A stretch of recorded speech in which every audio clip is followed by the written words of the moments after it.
I'm Niall Wadford. I am president of News Tile Service in Youngsville, North Carolina, and I'm on the board of directors of the NTCA. I'd like to introduce this morning's speakers. Shannon Huffstickler is the social media community liaison for Schluter Systems North America and a national ambassador for the NTCA. She began her 25 years in the industry as an apprentice tile setter in her family's contracting business and moved on to run her own installation company as the Tile Girl before taking her first position as territory manager for Schluter Systems in 2012. Having experienced the powerful effect that aligning herself with Schluter Systems' education-based sales philosophy had on her own business, she now engages with other tile contractors online, encouraging them to do the same. Lindsay Blair is our other speaker today, and Lindsay is a Schluter Systems training and development specialist, where she creates, develops, implements, and conducts training and development programs for employees. Lindsay manages internal training for staff, both in person and on the company learning management system. Lindsay has been with Schluter Systems for over 10 years and strives to bring effective training opportunities to employees. She has passions for the building industry, training, and development, which aligns Schluter Systems with the perfect match. Please join me in welcoming our speakers for the morning. Good job. Good job. Oh, hi. Good morning. Okay, thank you, Niall, for taking care of slide number 1. You have the clicker, right?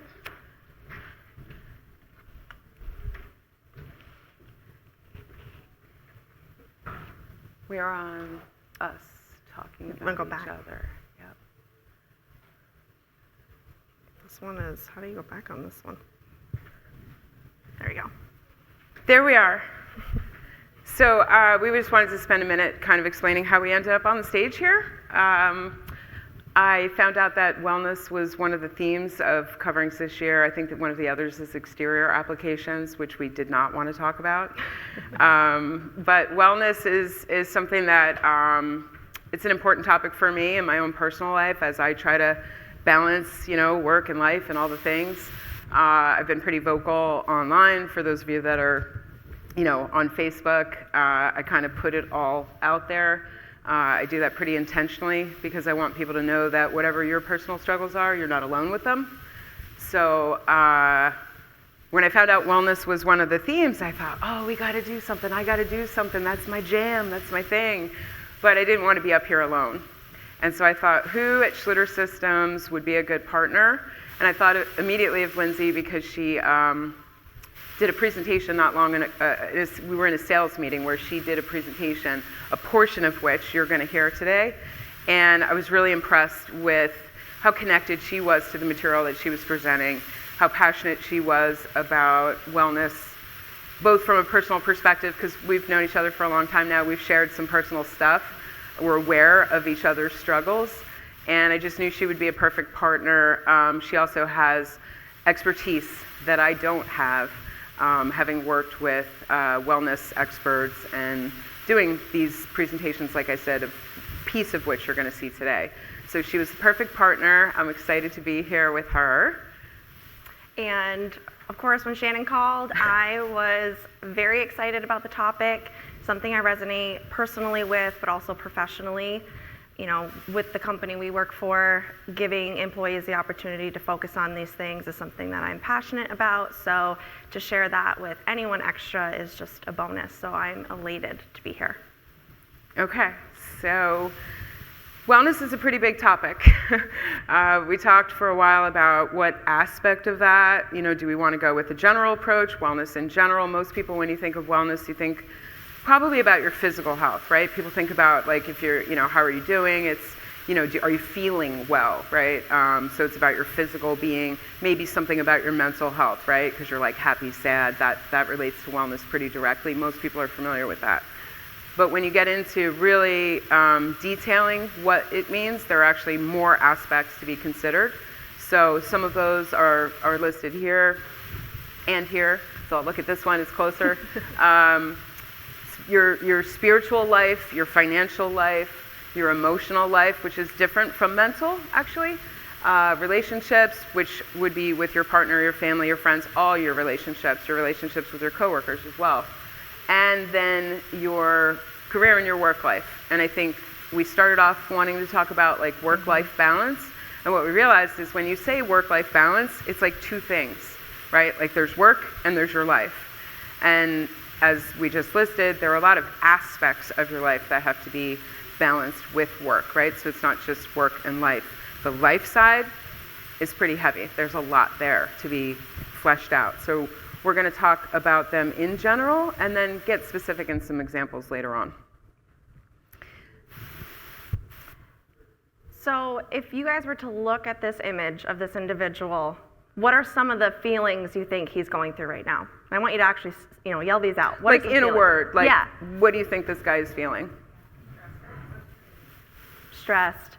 Stressed, I heard stressed. Overwhelmed. Frustrated. Discouraged, right? A lot of feelings. Sad. Yeah, sad, depressed. How many of you have felt one of those feelings like he is right now? Today? Any day, right? Any day. Like you had it, like this is probably what you're going to look like if you have a bad day at the end of the day. You're going to be like, oh man, that was rough, right? You're feeling it. Mm-hmm. What if those feelings came to you every single time you woke up? Every day, that's how you're kicking off the start of your day. Not at the end of a bad day. Like you wake up feeling like you know you're going to have another day that feels like that every day. And you're constantly living in that cycle. That's burnout. That feeling that you're feeling, burning from both ends, waking up, already setting the tone for your day that it's going to be unsuccessful, that is the feeling in the cycle of burnout. Burnout, from an actual definition, a state of emotional, physical, and mental exhaustion caused by prolonged and excessive stress. It is normal to feel these things, right? You're going to have those feelings, you're going to go through those emotions, you're going to have to pick yourself up throughout the day. Normal. Existing only in that cycle, not normal, not healthy. Some of the ramifications of living in that cycle are some that maybe you didn't even recognize. It could be anything from reduced productivity, muscle tension, cardiovascular disease, insomnia, weakened immune system, marital problems, substance abuse issues. All of these things can be consequences of living in a chronic state of burnout. Yeah, go for it. So right now, in this moment, how many of you identify as the guy with no flames, all the way to the right? Everything's or all the way good. to your left. Kevin, you're feeling good back there? You want to come up and do the presentation? Yeah. Come on up, Corey. I saw that. You get Corey, to lead. You're good? How many of you are all the way on the other end? Right now. Your hair is on fire. You're feeling it. Somewhere in the middle? Somewhere in the middle. Good. Yeah. Thank you for your honesty. Yeah, we appreciate that. Yep. I probably about 10 minutes ago felt like that person with my hair on fire, a lot of balls in the air. For sure. Temporarily. Yeah.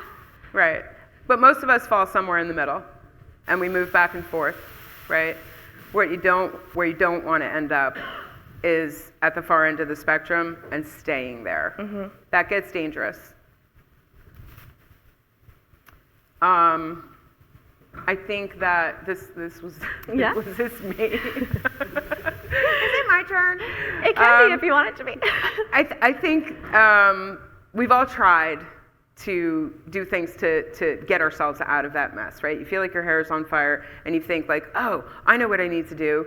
And you reach for maybe, maybe you're feeling guilty about how much time you're spending at work and you're not spending enough time with your family, right? So you're like, I know what I'll do. I'll plan a family vacation. We'll get away, right? Mm. You can't actually afford that. You have so much work on the calendar that you're not even sure if you can, how you're going to get away when the time comes, but you plan the vacation, right? You make the promise to the family. You get the good feeling of like, everybody's like, yeah, we're going to spend time together. They get all excited. But because you haven't addressed maybe another area, like time management or boundaries with your customers, vacation time comes and you can't go. And now the family's even more upset with you than they were to begin with.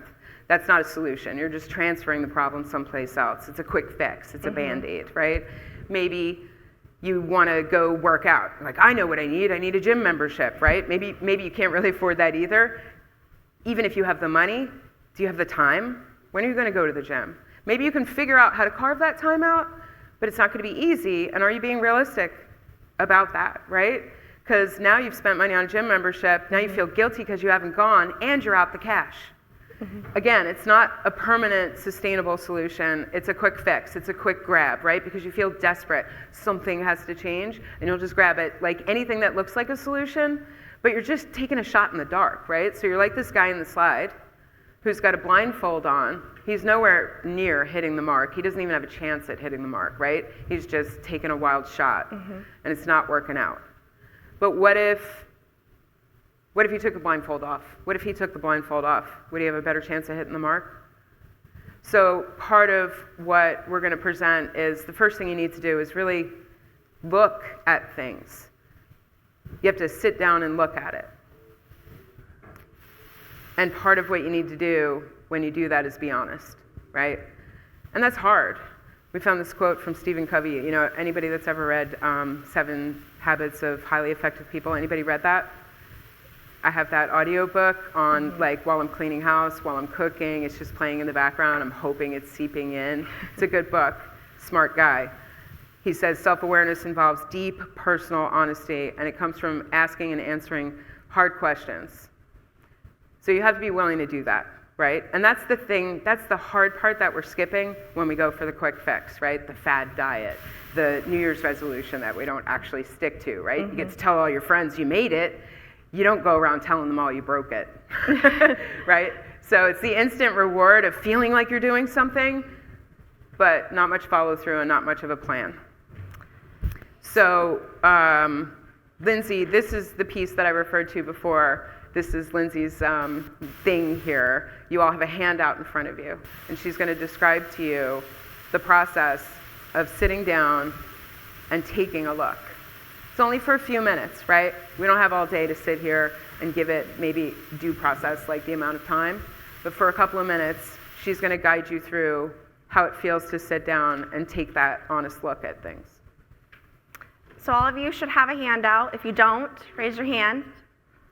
Okay. There's a couple extra. Joseph, our beautiful assistant, is going to give you one. Bobby's going to help. Everybody's Thank helping. you. We love you guys so much. We could do paper airplanes and get them out to you, but I think everybody has one now. Okay. So if you've ever been in any type of leadership training or self-development, you might have seen or done something similar to this. We recently, as a company, did a wonderful training, and this was one of the exercises. We've kind of tweaked it and adapted it a little bit for what our needs are today. But the Circle of Peace and Balance is a tool and an opportunity to sit down and really genuinely take a look at all the different categories of your life, okay? We often, like Shannon was saying, we look for quick fixes, we get stressed out, we just want immediate satisfaction and immediate results. But when's the last time you sat down and looked at your life with optics like this?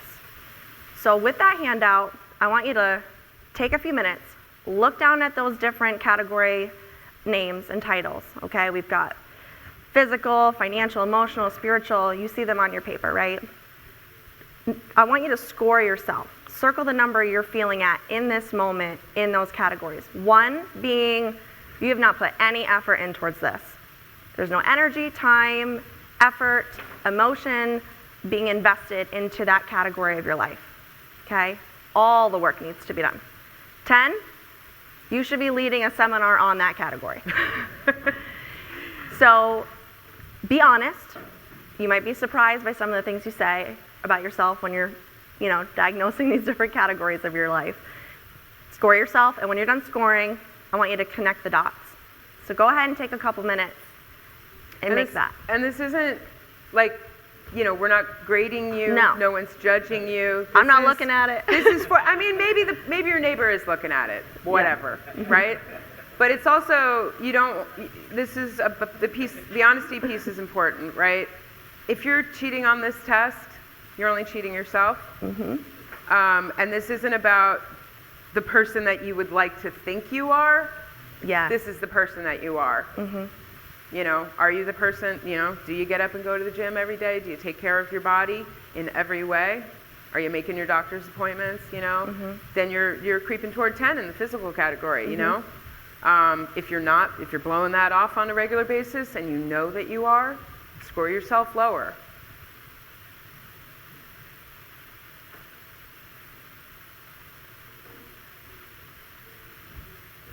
You want one of these? I'm okay. I just got nervous. I was walking myself off the stage. Yeah.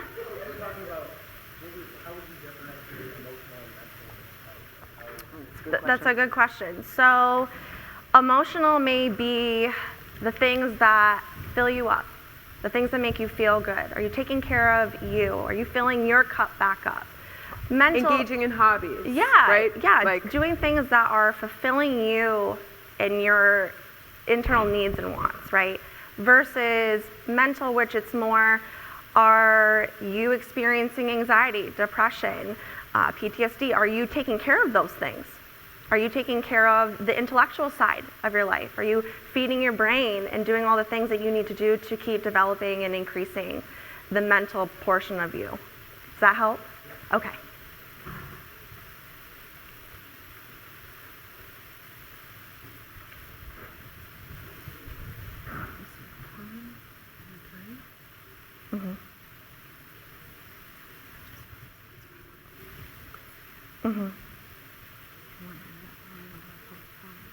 Yep.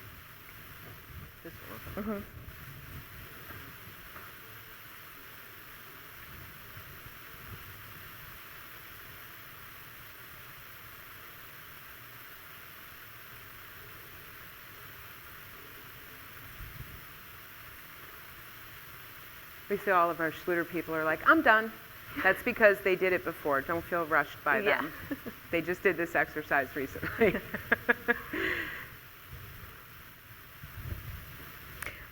And this is something that I imagine you're going to want to revisit later when you can give it more time. So this is just kind of a Initial quick look. assessment.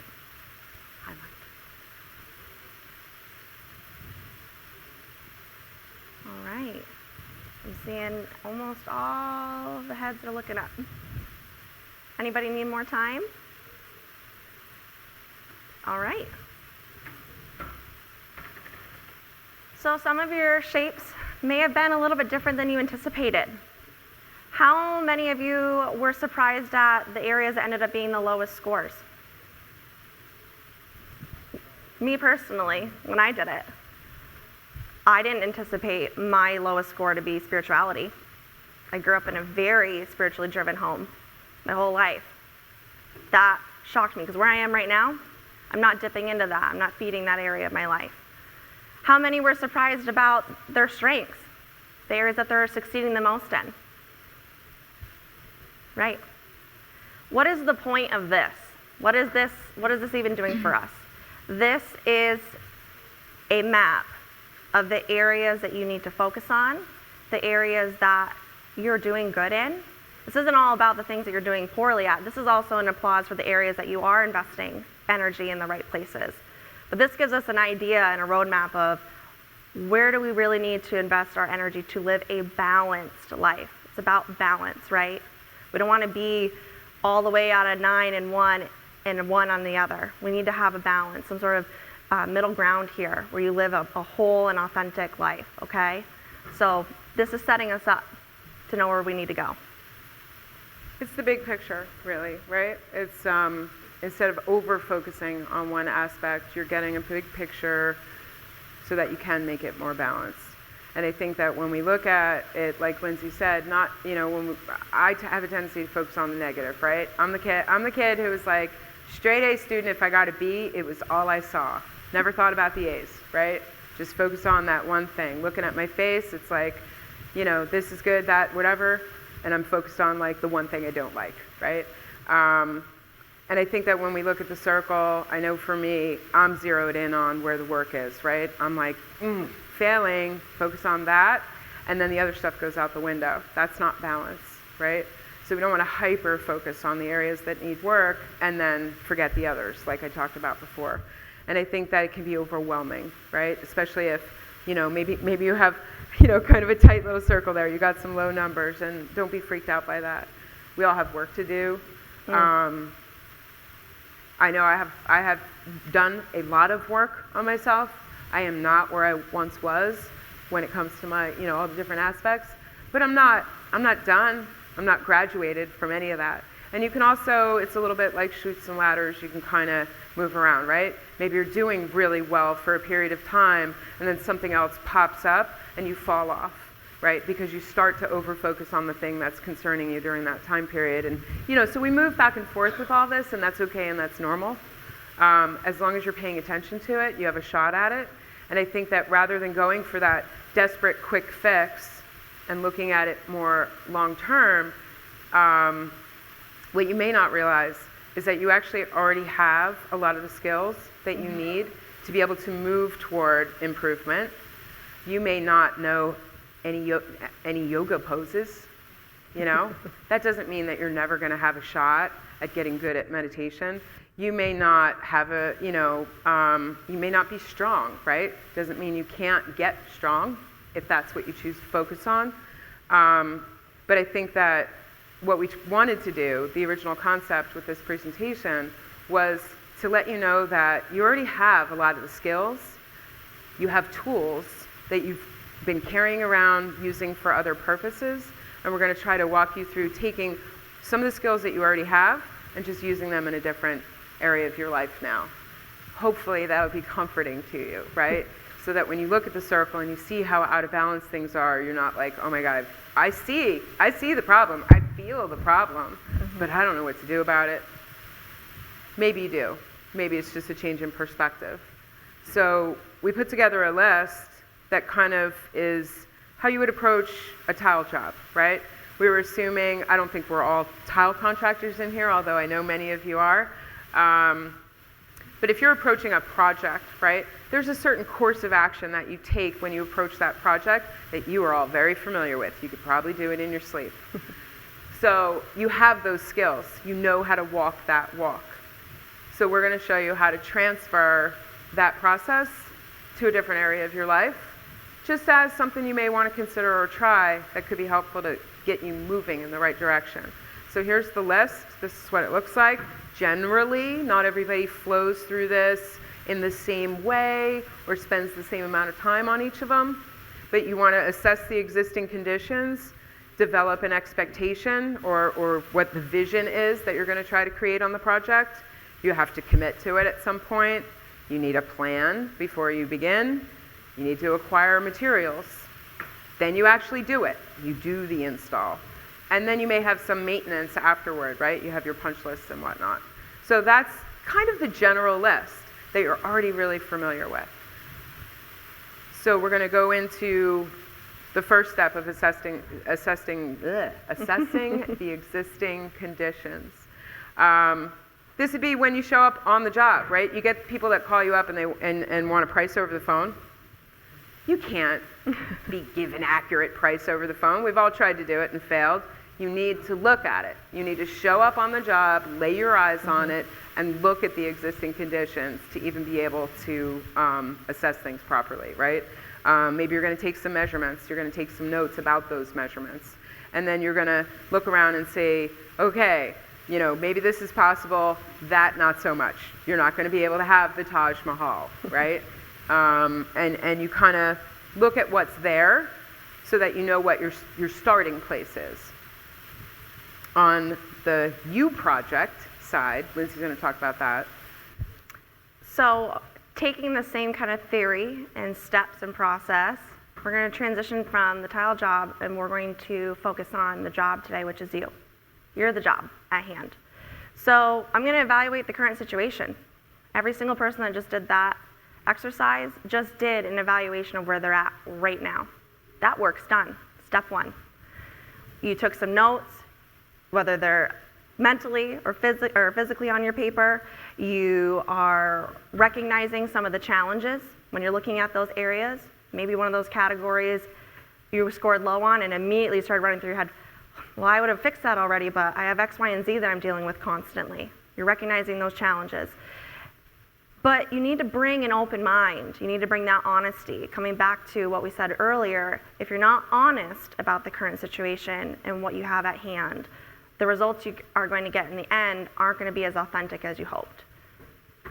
I think we've all been in that position with tile jobs, right? Like you have to be honest about what's possible, right? And the second part is you start having a conversation with the customer. You start developing, right? Like, what is your idea? You ask the customer questions. What would be the ideal situation? You know, if you could have anything you wanted, what would that look like, right? And sometimes what they're going to present to you, they can't have. And you have to have that honest conversation with them and say, yeah, that's not going to happen, right? They have a budget. They're not going to be able to afford some of the things that they want. You also have to have that hard, honest conversation with them. What kind of timeline, right? This is the one we have to talk about a lot with customers, right? They all want it done yesterday. They want it done in time for the holidays. You know, they want it done quicker than is doable. It's another hard conversation that you have to have with them, right? Navigating that difficult conversation is a lot of work and something that I know a lot of contractors struggle with. I know that I did. So when you transfer that and you're looking at some aspect of your life that needs work, that project, you got to identify your goals. Just like visualizing as a customer what I want my bathroom to look like, you need to visualize what you want your life to look like. What do you want the end result to feel and look like, okay? Time and money available. Just like time and money are everything on the job, a lot of times they can run our lives too. We're at the mercy of time, we're at the mercy of what we can provide ourselves financially sometimes. We may want more, we can't do it right now, or we may not be willing to allocate from one area to another. That give and take is constantly happening. And setting realistic goals. We so often are so focused on what the end result needs to be that we're not setting ourselves up with tangible and achievable actions, tasks, and goals along the way. I don't run. I am not going to sign up for a 5K next week. That is not a tangible goal. Is it cool? Would it be awesome if I could do that? Yeah. Would I probably die? Sure. But I'm not going to do that. I needed to say, okay, here's my progression, here's my plan, here's a realistic goal that I can actually achieve, not setting myself up for failure. Keeping it 100, really. Keeping it real. Keeping it real. There's a gym near me that has, I think, like tennis courts and massage, and like all the people that have more money than I do go there, and I'm like, I would love to belong to the Atlantic Club.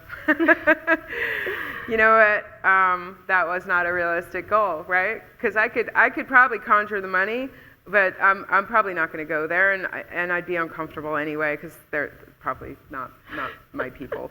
I bought a bike, you know, because if I decide I have time suddenly to exercise, I can just walk to the garage, get on the bike, and go. Mm-hmm. That's realistic, right? Gets me to the same place, gets me active, gets me more physical than I was before, but it's realistic, you know? And I didn't buy like the top shelf bike that after all my research I thought I needed. I just, I went to Dick's Sporting Goods and bought the bike that I could afford, and it's good enough. And it's better than the nothing I was doing before. So realistic in that way. Once you figure out where it is that you want to point yourself on a project, at a certain point, you're going to say yes or no to the client. This is where the contract comes in, right? Hopefully you all are giving your customers contracts. That's another seminar. But, you commit, right? And this is kind of this is a yes or no thing. Either you're going to do the job or you're not going to do the job. And usually after you have those difficult conversations and you get a feel for how negotiable the customer is going to be and how realistic, if they're going to bring their ideas into line with what you're telling them is possible, It's go time, right? You're okay, I'm gonna do this for you. That's it. There's not a lot to this step, right? You're either doing it or you're not. Same goes in your personal life, right? Yeah. Yep, you have to make the sincere commitment. So the same way that you and your customer are signing a contract and you're making that commitment, you need to do that for yourself. Some people literally write it out and do an actual commitment contract to these goals. If you write it out, you put it into existence, right? Maybe it's an emotional commitment, maybe it's a commitment to your family or your spouse or your partner. This is what I'm doing. Make the commitment. Right. And we found this quote when we were Googling, commitment, because it was like, there's not a whole lot of bullets to put here, right? You're either doing it or you're not. Right. We found this quote from Pat Riley that seemed perfect. There are only two options regarding commitment. You're either in or you're out. There's no such thing as life in between. There's really nothing else to say about this step. Either you're doing it or you're not doing it.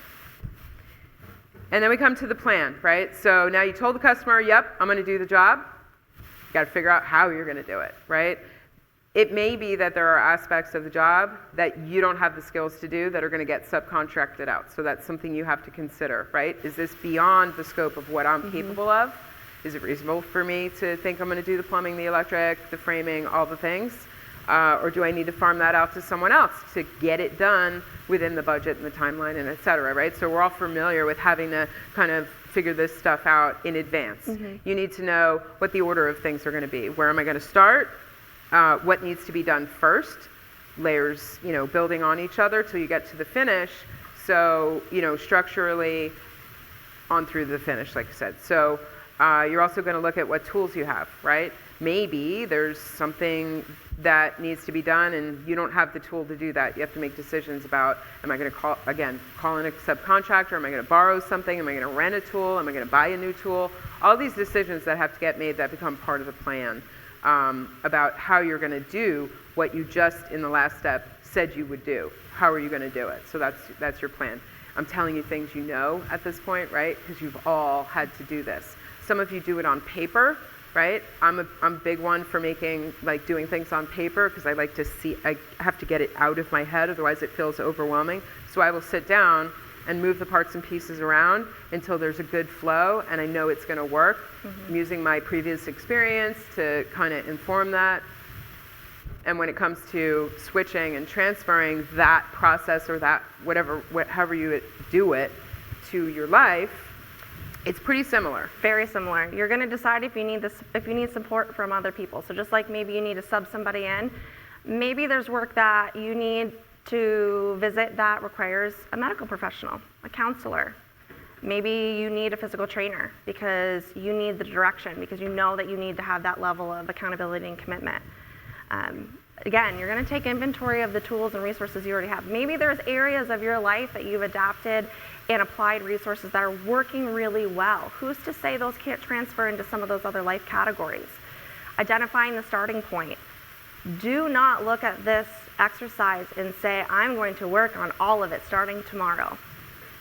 Make the plan. Start with one area.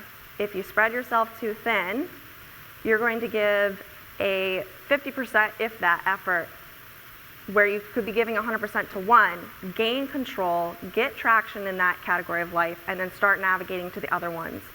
Start with a plan. Don't get over ambitious and try to do everything at once. By doing that, you're going to be able to map out your phases just like you do for your job.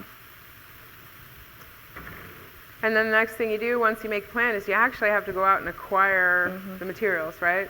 So now you're at the place where you know what your plan is, right? So you need, structural members, you need, your mortars, maybe you need to consult some handbooks and things so that you're aligned with, industry standards.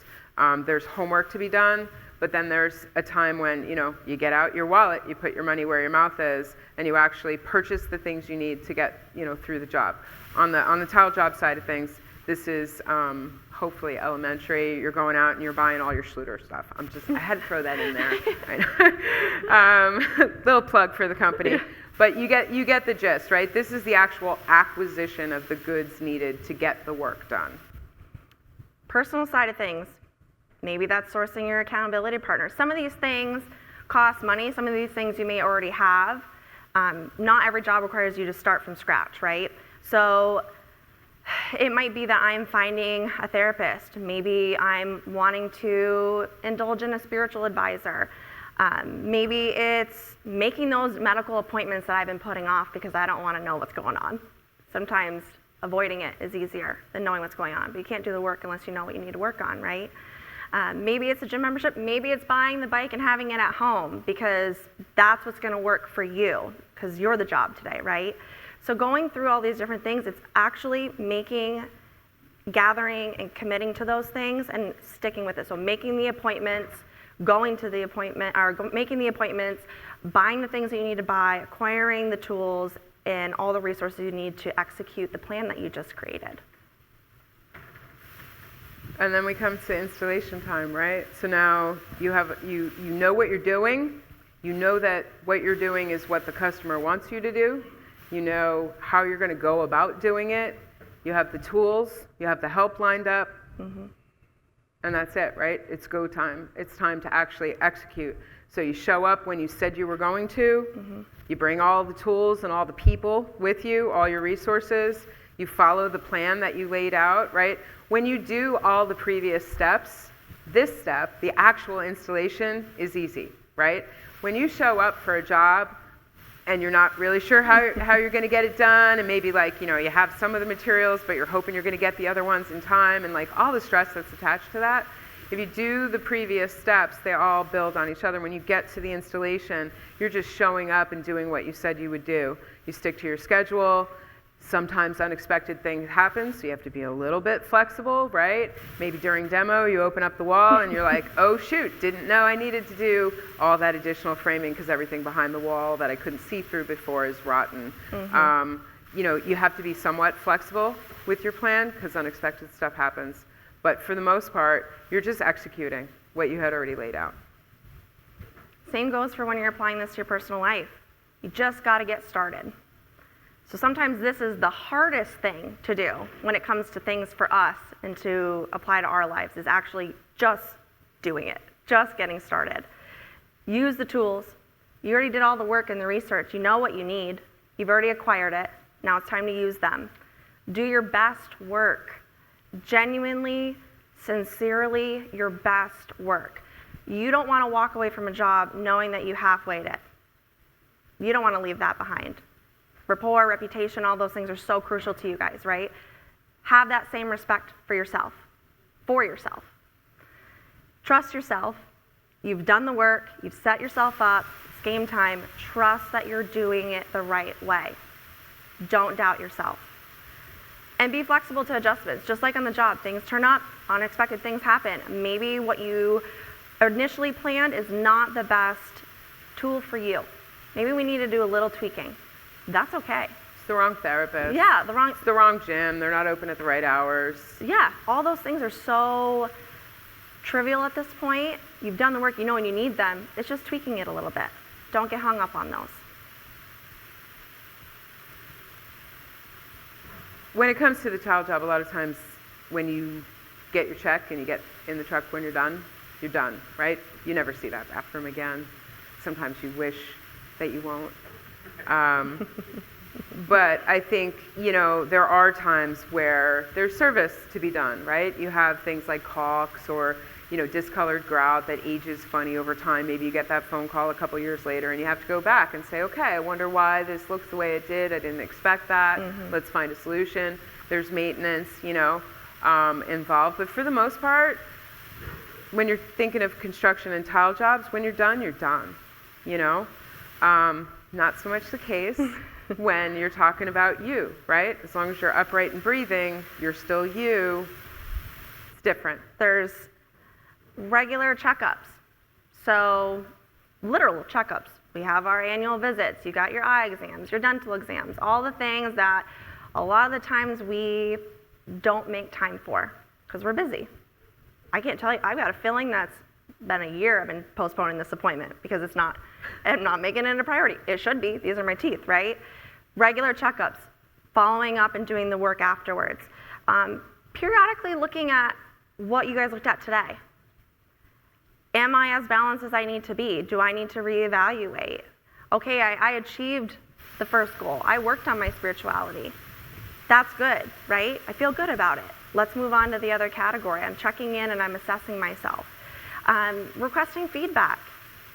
Look to your family, your friends, your partners, the people that are as invested in you as you are in yourself, and get that feedback. Or maybe it's your boss. Hey, I've been really putting an effort here to make sure that I'm like working as a team better. I'm doing this, this, and this. Are you seeing that? Are you seeing me managing my time better? Request that feedback. Without feedback, it's only based on your own self-assessment. So those two are really pivotal and important. You need both. And revisit some of the methods. Again, I might need to go back. Maybe I'm done therapy. Done, right? Who's ever really done? But you're done therapy for now, and maybe it's only as is needed. I'm revisiting this right now. Actually, I think I need to go back to every other week right now. This season of life, I need to go back every other week. Adjust the approach if you need to. Adjustments are not a failure to the process, it's an enhancement. I'm editing, right? I'm just editing. I'm not saying that what was working or what I was doing isn't working at all. I just might need a little bit of an adjustment to keep going into the next phase, because I may not need as much work in this area, so I don't need all of this anymore. I can move on and do a little bit less, or I need more. I think adjusting is also evidence of like your commitment, right? Because when things go wrong and unexpected stuff happens, right? I have a friend who recognized that they had an issue they wanted to bring to a therapist. The therapist decided to go work somewhere else where my friend's benefits aren't. So they're like done with therapy now. I'm like, really? How committed were you to the process when one little thing just throws you off track? Go get a new therapist that does accept, your health care. So I think adjustments are to be expected over time. Things change. Even in the physical category, you may not be capable physically of doing the same workout routine at some point that you once were when you did the original assessment, right? So you make the adjustments as needed. And like repeating myself, but it's a testament to your commitment that you are willing to adjust instead of just giving up when one little thing goes wrong. So just to recap, we just went through these 7, and like Shannon said, there might be some more, some less, a little bit of crossover for the way you personally do things, but you guys are doing so much of this every day. You're set up. You've got all the tools you need. You don't need to learn anything new as far as a process to get there. You have it. It's already in your pocket. You're just going to translate it to a different part of your life. And it can be scary. I mean, I think it can For be sure. really intimidating, It's hard to ask for help. It's hard to admit that you're struggling. We've all had to do that at different points in our lives. I know Lindsay and I both have needed to ask for help with different things. And it's not hard. I mean, it is hard, I'm sorry. It's not easy is what I was gonna say. And I think that, again, I know I'm very practical minded, right? I appreciate structure and a process. You tell me what to do and I'm a good soldier. I can, it's like, do this, insert tab A into slot B, got it, right? No emotion attached to that. So I appreciate a good plan and putting it out on paper. It's not as scary, So this is something, what we've done here is kind of like how I approach things. When there's anything that I'm struggling with or feels overwhelming, it's like, okay, I just need a plan. I just need to get it on paper. This isn't like I'm broken, I'm never gonna get this right, I'm always gonna suck at this is never gonna get any better. That's a terrible place to live. There's always something you can do. I've walked into some tile jobs where I was like, you gotta be kidding me. You figure it out, right? You phone a friend. Have you ever seen this kind of situation? What kind of material do I put in here? What kind of thin set should I use? I have no idea why their framing looks like this. Am I going to be okay? You do what you need to do to get it done. You have that tenacity, right, when it comes to your work life. Why not have it with yourself, right? You know how to do this. And then we put this cute little thing in because we couldn't help ourselves. But, you got to give yourself some credit. I think that, like we've just both said, you have the ability to Yeah. make improvements in your life when you apply yourself, right? Maybe you were one of those people that didn't, got that on the report card, like, doesn't apply self, It's not a failure. It's just a lack of willingness. So we hope that you will be able to see that you are tenacious, you are able to commit to things, you are able to see things through. You're doing it every day at work. Just bring it home, and it'll get better. Thank you.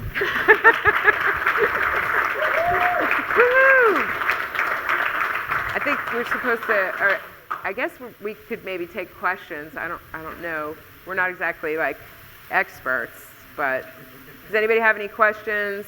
Comments, I know anything? we have the ability to give you the wheel if you want another copy, like a clean copy. Maybe you want to give one to a friend. You can reach out to either one of us. We could give you that. Does anybody else have anything? Yeah, hi.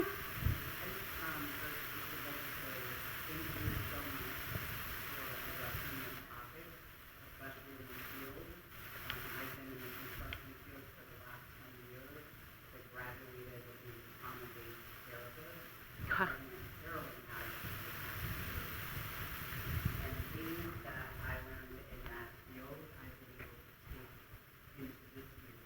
Right. One of the things that you address is how you are on a project.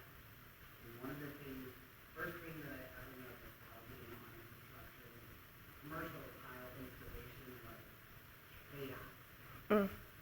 Luckily, coming from that field of it, I knew how to address chaos. One, there's no time on tile. Two, being able to just troubleshoot and not match that energy, being able to de-escalate and to derail and talk to people with energy, reminding them to take a breath, that at the end of the day, it's really going to be. So being able to address this in the field, thank you for having the bravery and thank you for bringing it up because it is very important because you never know what someone is going through and why they're bringing it into a project or into it. Yeah, definitely. I've seen a lot of emotion on job sites that is absolutely related to whatever happened in that person's house before they showed up on the job site, right? Everybody's got something going on. And when people are being, mean, domineering, controlling, hard to work with in some way, it's probably because they're struggling with something, It's hard to be compassionate towards someone that's like screwing up your idea of how things should go. I get that. But there's always work, to be done. And everybody's, it's like that meme that goes around, right? You never know what somebody else has going on. Right. Trying to be aware of that as you're aware of your own. Everybody else is carrying something too. And it's true, we're humans first. Yeah. Before we are whatever gender we are, whatever profession we are, we're humans first. There's a limited range of human emotions. We're all capable of them. We all have them, whether we're willing to admit them or not. And so when we put that first, we become better. When we put our humanity and our humanness first, it makes us better tile setters. It makes us better husbands and wives and whatever it is that we're trying to be. It really needs to come first. Yeah. And that's it. You can go back to talking about grout somewhere. You're welcome. Thanks.